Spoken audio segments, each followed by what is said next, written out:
Impanakel ti sa Nicolas Water District ti pareda ulo ni General Manager Marlene Bonilla tinaawat da Pammadayaw manipod iti maysa kanang iti prestigyosong award giving body a most livable awards kan Nation Builders iti Okada Manila kuna ni GM Marlene Bonilla anay kanisuna ti Pammadayaw akas Honorary Public Servant of the Year, Excellence in Governance and Strong Institutions Yellow Category.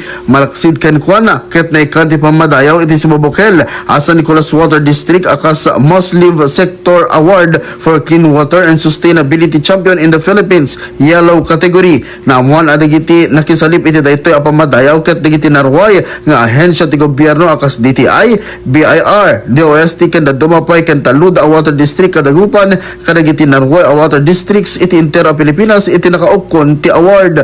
May panamnama agapo kadagiti a Pammadayaw ket adupay iti mapandamagunod tapno agbalin a nasaya at ti serbisyo da.